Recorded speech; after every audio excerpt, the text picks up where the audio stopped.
Welcome back to the show. We've got another great episode for you today. This article, Alcohol Linked to More Cancers Than Previously Thought, Study Finds.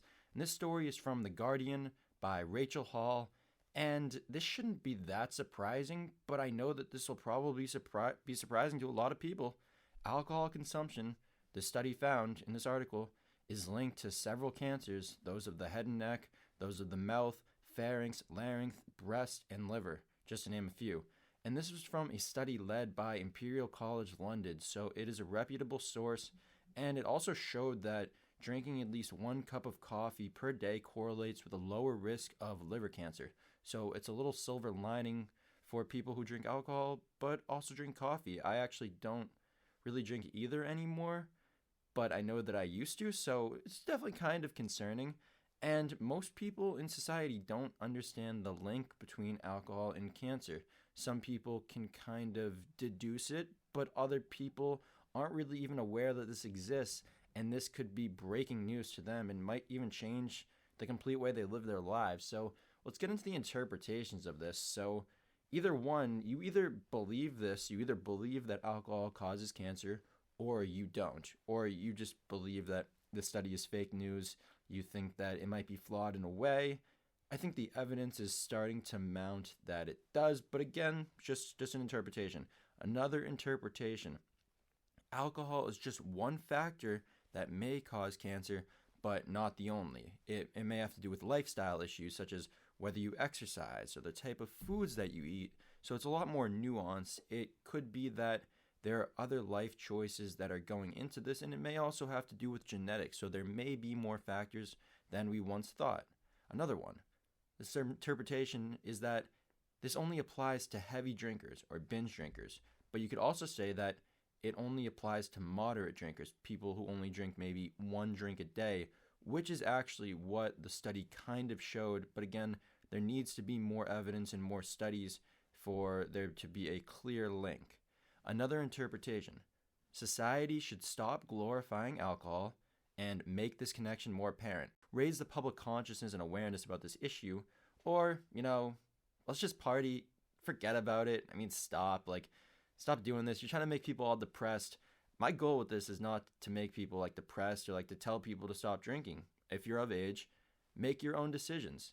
Make your own decisions, but also just if you're unaware of this health link between alcohol and cancer, it would be good to know, because I have never seen this on really any news sites or news articles. There was just a couple of them, and shout out The Guardian for writing a story on this. Another interpretation, very interesting. Alcohol is more dangerous than weed, than cannabis. Or maybe you believe that alcohol is not more dangerous, or maybe you believe that they're equally as dangerous or equally as not dangerous. One of them is currently federally illegal. One of them is currently federally legal. And while we're at it, you could say that alcohol is more dangerous than psychedelics, such as we talked about in a previous episode about how magic mushrooms were shown to treat depression better than SSRIs. Alcohol is definitely not going to be treating depression better than SSRIs or magic mushrooms, but again, that's a whole nother story. Another interpretation. Alcohol is just plain bad for you. Some people have that interpretation. Another interpretation is that alcohol is actually good for you. People truly do believe this, so kind of understand both sides of this spectrum. Another interpretation, we should all stop drinking alcohol because it's bad for us. It could cause cancer. Or, more nuanced interpretation is that everyone should take responsibility for his or her own drinking. See, these are a lot more nuanced of an issue because we've seen that just prohibiting stuff, prohibition, doesn't really work. It'll just cause people to drink more.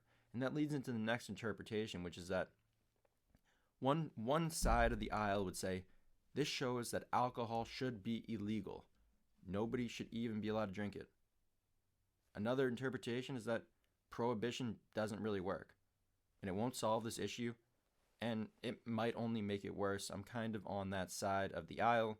We saw how that worked with psychedelics. We saw how that worked with alcohol when it was prohibited. We saw how that worked with weed, with cannabis. So take those opinions into account and let me know what you think about this. Another interpretation, number nine, we need to greatly improve alcohol education across this country, in America especially, but also in other countries. Or maybe you believe that our alcohol education is good enough, or maybe you believe that our culture doesn't have an alcohol problem. Newsflash, this isn't even breaking news. Our culture does have an alcohol problem, but now those people just say, come on, man, just party, just relax. I am relaxed. Meditate.